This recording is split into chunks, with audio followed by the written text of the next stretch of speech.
Good morning, everyone. Good morning, Anne Marie. How are you? I'm doing well. I'm ready to talk about executive presence on this fine morning with all of you. Our favorite topic. It's great to see so many of you here live. For those of you who registered and couldn't be here live, you're obviously getting the link. You'll be able to watch this on demand for 30 days. And I am Holly Amaya, and I'm here with my fabulous business partner, Anne Marie Hoftailing. Some of you we know, some of you we don't. Together, we are Story Imprinting, and we teach great people and great companies the art and science of narrative and storytelling. And executive presence is a topic that we have been training on for, well, right, so I guess since the beginning of the pandemic, Yeah, right? Yeah. 2 million years. It's been a few years. Yeah, we've had a moment. And we've been totally blown away by the response and the really nuanced conversations that we have around this topic, whether we are delivering these trainings live or in a virtual or hybrid environment. So that is what we're going to talk to you about today. So these are our little amuse-bouche sort of sets where we just give you a little taste of the work we do, but we want it to be very worth your time. So if you have a question, please do feel free to drop it in the chat. You just want to say hello and tell us where you're from today. You can drop that in the chat too. We want you to feel like you've spent your morning well this morning. You could be doing anything for the next 30 minutes and you decided to spend it with us. And for that, we are most grateful. So with no further ado, let's jump right in and talk about this a little bit and why this matters so much. For some of you who are managing teams, leading teams, running organizations, it's important for you to understand why executive presence even matters at all. People get a lot of sort of feedback about executive presence. There's a lot of struggle around how to understand it and how to translate it into behavior. And what inevitably happens is all of that confusion has a cost to it. And I think the work we often do, people think of it as something that's sort of a soft skill. And what we would argue very vigorously is these soft skills actually have a very high cost to them. Holly, do you want to jump in on some of this a little bit? Yeah, one of the things that some of the feedback that we get sometimes when we're planning the sessions is like, you know, we have a lot of people that are very bottom line, right? Like bottom line people, and they want to know sort of like what's in it for them, why this is something they should care about. And, you know, we'll tell you, if your employees are feeling disconnected from you, if they're getting feedback from you in a hybrid environment in particular, that is not attached to behavior, that is not actionable, they are going to be disengaged and they are going to be a flight risk. A recent study from the Association for Talent Development really delved into these numbers and found that poor communication is the top reason employees are leaving, which is really, you know, really staggering. I say all the time, you know, you could be making widgets and you could hate making widgets for your job, but if you enjoy those that you work with and if you're getting good feedback and you're getting good communication, chances are, we know there's tons of research around this, that you'll stay. And also, you know, we are in the midst of a talent race. Much has been written and said and will continue to be written and said, I think, for the foreseeable future around the Great Resignation and the pandemic in particular upending folks' ideas of what it is that they want out of work. And more than half of people surveyed in this ATD quantum survey said that they think they can find a job as good as and that pays as much as their current one. So what are you doing to make people stay? And when we talk about executive presence in our larger trainings, we focus on both how you can have more executive presence and also how you can encourage and instill in those that you manage more specific action-anchored, action-tethered ideas around executive presence so they can actually implement for them that for themselves. That applies the same in a virtual and hybrid environment. Do you have anything to add to that, Anne Marie? Yeah, a couple of things. I would say, you know, when we talk about retention, people don't always think about this in a really mathematical term. Mm-hmm. But the truth of the matter is there's a really high number from when you just have churn. You know, you're dealing with the amount of time it takes to find the next person, the amount of time it takes, the runway it takes to get them up and running, the cost of that person's salary and training that you did that you lost. I mean, a single employee, that can be, depending on their level, $100,000, $250,000, $75,000. It's a lot of money. So when you're talking about this stuff, it's not about just sort of feelings and making everybody feel good. It's a business decision that absolutely impacts the bottom line. And the next thing I'll say is, for all of you who we are brand new to, we do this in the context of training, yes. And I would argue that communication is the primary thing we are doing with executive coaching. Yeah. It's all talking to people about how to manage difficult people. It's talking about how to have hard conversations that maybe are not that easy to address. For any of you on here, the odds are pretty damn good that right now there's a conversation you're avoiding with a potential client, somebody you lead, with your leadership. Those conversations that you aren't having are costing you. They're costing you personally in terms of stress, detachment, anxiety. You carry that around with you everywhere you go. And it's costing you employee retention and culture, where everybody feels the elephant in the room that isn't being said. Just because you're not having the conversation doesn't mean it's not having a massive impact. And one thing I would just say, two really quick things before we move on. One is, enter every single conversation not trying to convince someone, but trying to understand them. Yeah. That will radically change how you view things. Don't think of conversation. Every time a client says to us, well, I hate conflict. No kidding. Everyone hates conflict. I mean, the only people who don't hate conflict are like psychopaths. I mean, who's like, I love conflict. I want to get in there and duke it out. I mean, those people are like very concerning, in my opinion. I don't think that's something anybody likes. Don't think of it as a conflict. Think about it as information and understanding. That changes your own internal feelings about having these conversations and entering into them, and will make you much, much, much more effective.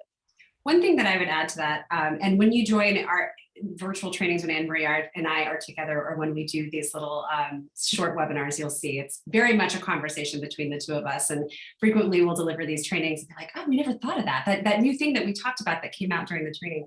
I mean, I'm a former lawyer. Some of you who are here who know me know that. And we work with a ton of lawyers. I am married to a lawyer. I will tell you, I went from a career being a journalist where radical curiosity about others was really like the bedrock of what I was doing in the world, to being an attorney where really, it was like, how many strongly worded letters can I write to my opposing counsel? How adversarial can I be pretty much in any given situation? And how can I dig in my heels? And so what I didn't realize over time is that I was really good at doing that, but in my personal interactions with coworkers and with those that I manage, and just in general, I viewed hard conversations as conflicts, and they are not. They don't need to be. And realizing that and changing your mindset around that can be incredibly freeing. We will be doing another webinar about that very topic, hard conversations, in May, and you will receive a link after today's session to register for that if you so choose, where we can really dive deep into that. But we are steadfast in our knowledge that having hard conversations and the ability to do that with grace and elegance and vulnerability yourself is really a bedrock principle of executive presence. And it's really not talked about much in sort of the academic lexicon on this topic. Totally agreed. So, Holly mentioned we work with a lot of attorneys and professional service providers. It's important for you to know, if you don't know us, we also work with a lot of big tech companies. Those are sort of the two big areas we largely function in, and everyone in between, but that tends to be where we have landed. We've gotten this question so frequently and have been asked to talk about this idea of showing up virtually and how to engage people virtually. And I think that what happens is it doesn't have to be terrible. One thing I want to share with all of you is we did a series of trainings for one of our really large kind of flagship clients. And these trainings were 3 hours long virtually. Yeah, they were. I'm going to say that again for the people in the back who might have been doing another task while I said that. Those trainings were 3 hours long virtually. And they were some of their highest rated trainings. They were delicious. And people responded by saying, I actually almost prefer this format, and I would want more of this if it was delivered in this way. Now, why are we telling you this? We're not telling you this to tell you we're fabulous, though we might be. But what we're really telling you is it's about being conscious and thoughtful about these virtual meetings. Are you packing in 15 and 12 of these a day? No. Stop. time to work. And so there are things that I think when people get on virtual meetings that I think they're just degrading their presence and also totally disengaging people. One of the primary ways is not being present. If you're on another screen working, looking You're doing this, get like bending down. And listen, we're not talking about being perfect. We're not perfect people. I have a sick dog right now. She's not here. She's upstairs, but she might be here. And, you know, that might cause a minor disruption. I do my best to control those things, but we're not talking about that. We're talking about when you set up a meeting or you're part of a meeting and as it's going on, you're over here working. You know what you look like? Holly, tell them what they look like. rude and disengaged. You look like Why are you there? Why are you there? You look like you don't care about people. When somebody's talking to you, would you do that in a room? I certainly hope not. So why would you do it here? It makes no sense. Be on time. And if you are perpetually late, then what that says about you is that you can't control your time. And it is not a good look. It doesn't make you look busy. It doesn't make you look important. It makes you look sloppy and inconsiderate. And that is harsh, and it happens to be true. If you are somebody who's perpetually late, you are overscheduling yourself. You're not giving yourself room to run to the bathroom between meetings or prepare. You should have an objective. You should be prepared. You should know what you're talking about and contribute meaningfully. And I can't say this enough, include other people. If you're at a meeting where somebody is silent the entire time, they are waiting for it to be over. They are not enjoying it and they're waiting for it to be over. So a really smart thing to do is go, hey, Holly, did you have anything to add to this? Was there any point of view you wanted to contribute? Connect, pull them out, pull them into the conversation. If people are having that response, some of that is the way you are entering these meetings and you have to radically rethink them. End them early. You don't need to squeeze every. People will love you if you end them early. People will love you and throw you a party if you end them early. This idea of back to back to back to back meetings, nobody has time to work anymore. Have meetings that matter. Stay on task. Holly, any other thoughts about that? Yeah, a couple of thoughts before I get into my thoughts. I would just push it out to the group. You know, if you're here, you're engaged, you're on your keyboard, hop into the chat. You can do so anonymously to us. If you don't feel like giving this out to everyone, you just click the little caret for host and panelists. But where is this, you know, why are you here learning about this? Where are you struggling with executive presence in a virtual or hybrid work environment? What are you noticing as the world sort of opens up a little bit? We're still doing the virtual, we're doing a little bit in person. What is challenging you? Like Anne-Marie said, you could have been anywhere else, you're here. And we really strive to make all of our trainings incredibly didactic and focused in a workshop fashion on what it is that you, that is troubling you and that you want to improve upon. So this is your time. I encourage you to drop that into the chat if you feel so compelled. I would say, you know, another radical act of executive presence, as Anne-Marie mentioned, is inclusion with these virtual meetings. And, you know, asking if you're noticing someone, if you're leading the meeting, if you're noticing that someone has not been contributing, you know, asking them to contribute. Also, you know, I think if you're going to have someone, particularly a subordinate or a junior report that you manage, participate in a meeting with your with more senior leadership, let them know, you know, give them a heads up that you're not going to just be putting them on the spot, and let them know what you expect from them. That's may seem very simple, but that is a wonderful way to really earn loyalty and appreciation and trust for those that you manage. And I would also say, you know, contribute meaningfully. We've all been on those virtual meetings, and I'm seeing the chat popping off. So thank you guys so much. We'll get to you in just a second.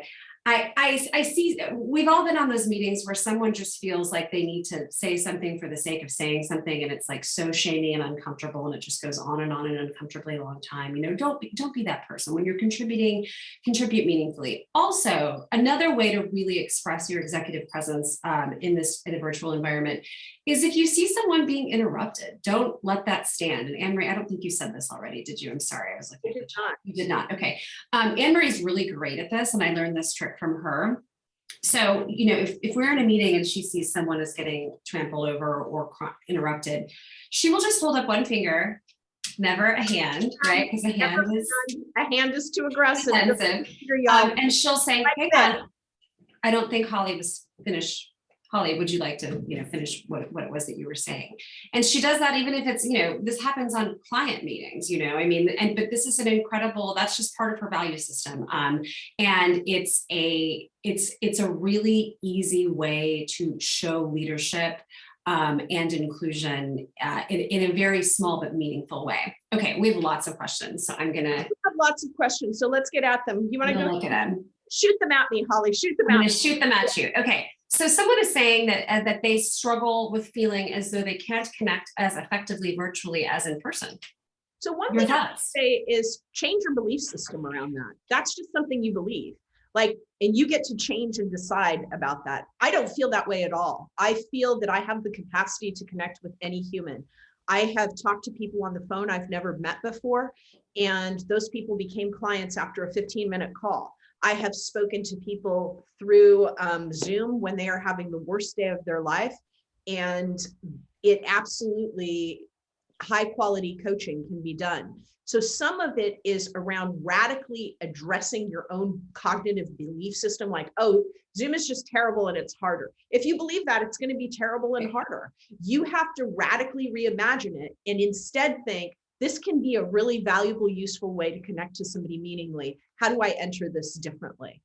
Just and I would asking yourself that question will change how you enter it. If you immediately start with, I hate it, I'm sick of it, I can't connect that way, then you're right. And you're never going to be able to do it. Holly, go ahead. Yeah, sorry for interrupting you there. You should have given me the one finger, not the hand. I would also say, going back to this idea that I mentioned really briefly earlier, just radical curiosity. I mean, that with any communication, you are going to connect more deeply if you are genuinely and radically curious about the person that you're interacting with. And I mean that really earnestly. If you're asking questions, if you're a really engaged listener, what is going to come through is the quality of the conversation and the connection, and not necessarily the medium. I mean, I get it. People are fatigued by Zoom. And if you're really struggling, I would also encourage you to sort of inventory how many hours a day are you spending on Zoom, and are those necessary? I mean, I've certainly with clients recently, I do PR work as well through our company, and some, if it's a small issue, I'm just going to call them on the phone. I'm not going to require them to sit down for a 30-minute calendar Zoom meeting. So if that's happening, I would encourage you to inventory that as well. Someone asked what the biggest things people do that undermine executive presence. We are going to be talking about that in the next slide. So never fear, we will delve more deeply into your question here just in a moment. Another question that we received is, how can you get a sense of your own level of executive presence, which is a question I really like.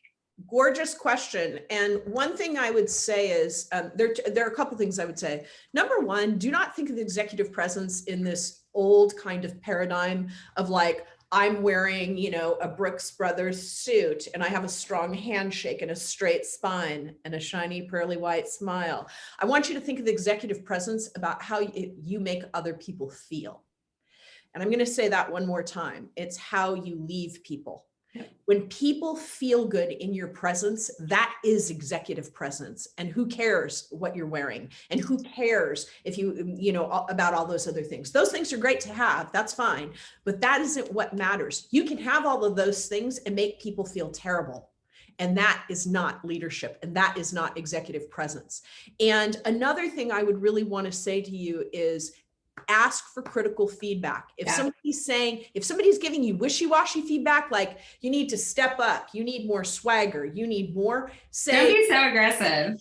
Don't be so aggressive. Don't be so passive. Don't be so passive. Ask them really critically. Can you give me really specific examples of that? I would like very much to improve, and I'm going to need some really specific behavioral things to focus on. Ask for really specific feedback. You can't get it if you don't ask. And by the way, if you're going to ask, receive it like a gift, whether you ask for it or not, because also how you receive feedback is a form of executive presence. If you're defensive, if you throw it away, if you want to argue, then that doesn't make you look very open, and it doesn't make you look like you're trying to grow and become better. So those are some mechanisms in which you can pay attention to. And the other thing is, again, pay attention to people's energy. That's part of deep listening and how you make people feel. I think that people grotesquely undervalue how important that is. I often say, particularly with coaching clients, if people say like, what is the center core of what you're doing? And I always think it's creating a place that people feel safer so they can be braver, so they can be the best of who they are. That's it. And it's heartbeat. And what that requires is for them to feel completely safe with me to say anything, even the hardest thing that they are most ashamed of and they are struggling with most deeply, in a place that there will be no judgment, that I will just listen and navigate through that with them. Yeah. The next two questions I'm actually going to combine because they are similar. So one person says that they are fine with work meetings via Zoom, but they have a difficulty initiating them with potential clients. And then another person says that she's in a new role in a new company and is in leadership and development, and always wants to improve how she engages learners and wants to overcome the unique challenges to doing that in a virtual environment. Yeah, so I would say for one thing, if people are resistant to Zoom, start with a call, as Holly mentioned. I think it's excellent. And by the way, despite what people may understand, calls and audio are a much more intimate experience and actually connect you more deeply, typically, than virtual video conferencing. In terms of learning and development, I cannot say this enough. So I've been at this a really long time, almost 15 years. And what I will tell you is people read from slides, people have heavy decks, train people how to deliver content. Yes. We have a program that teaches attorneys about how to deliver CLEs. It's a super economical program. And part of the reason is a staggering percentage of people think CLEs are an utter waste of time. Most training is often like, yeah, the content's good, but the way you deliver it and design it matters. Do that thoughtfully. Think about how you end. Think about how you open. Think about how you engage with people. We feel really, really strongly. I mean, I have always felt this before we worked together. We still feel it now. Having an audience of any size, whether they're 3 or 3,000, and I've had both, by the way, more than once, is a privilege.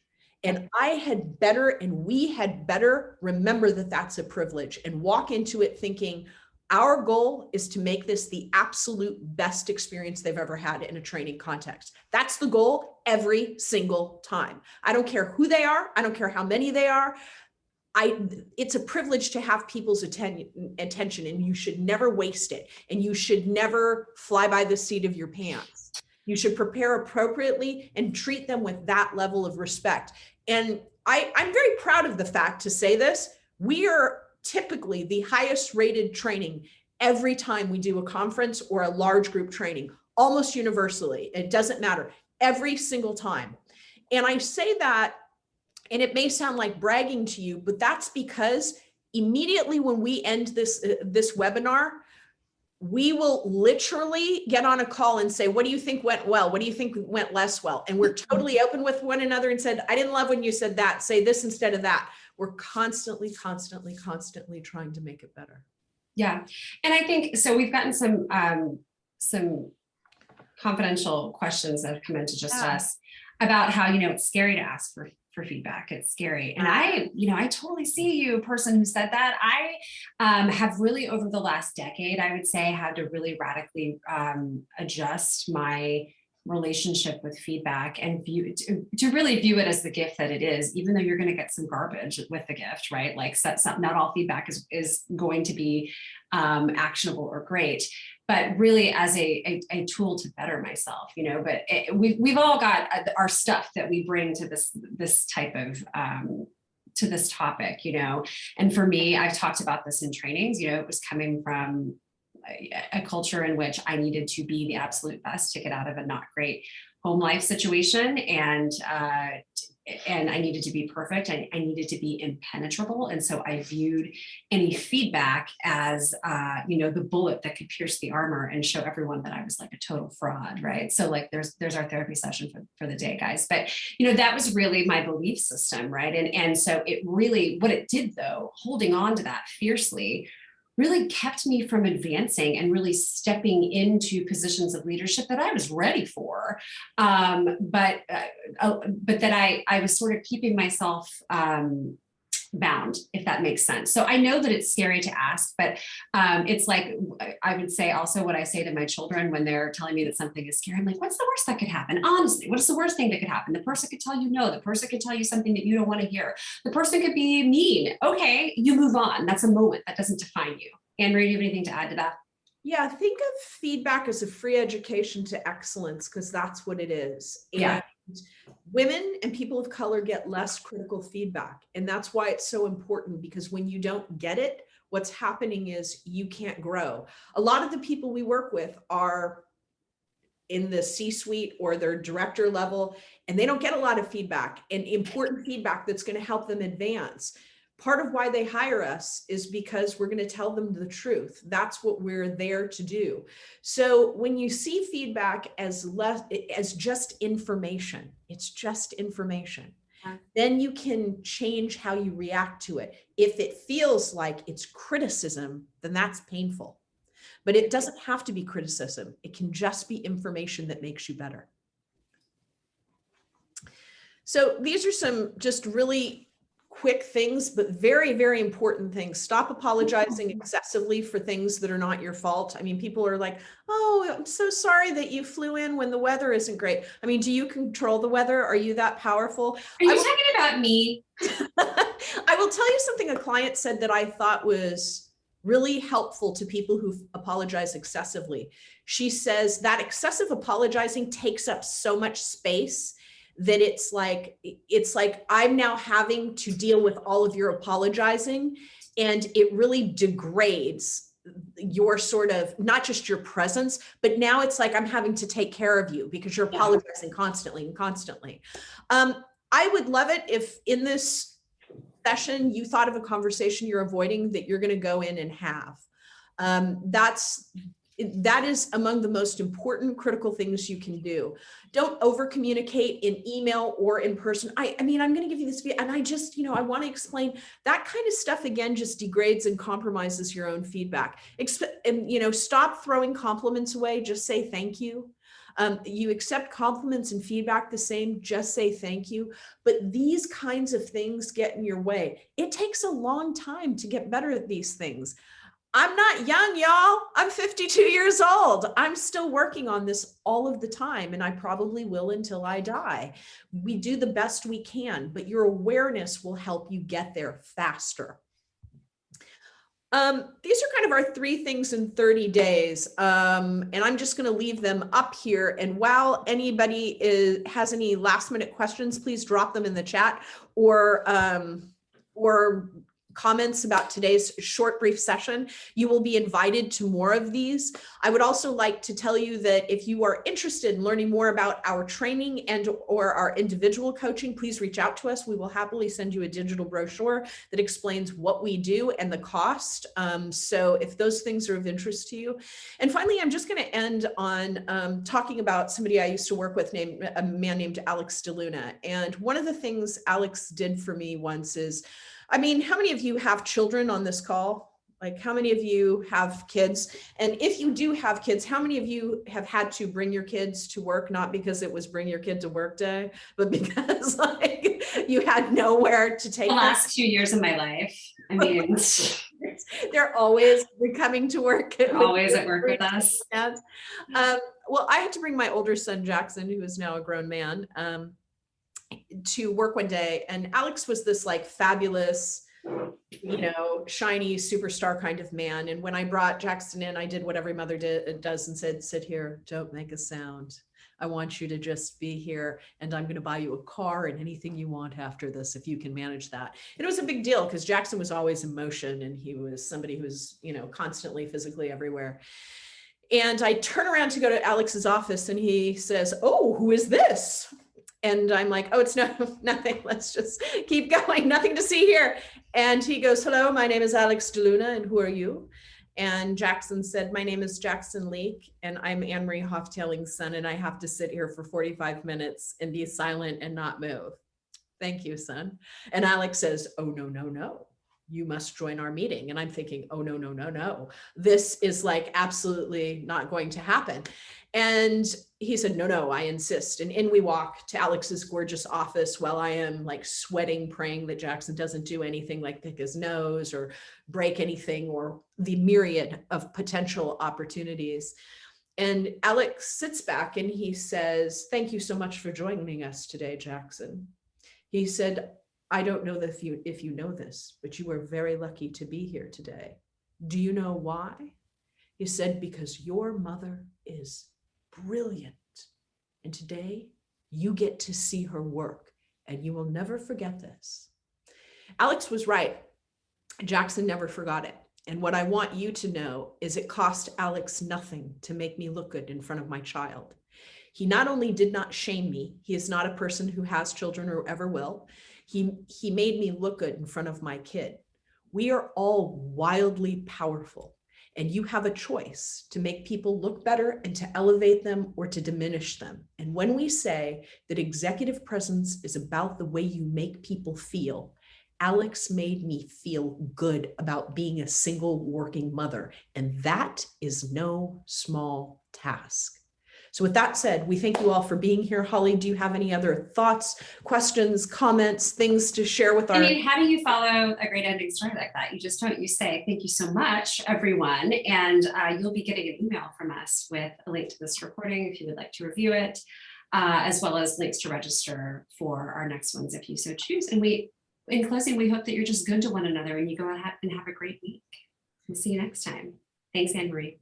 Bye. Thank you.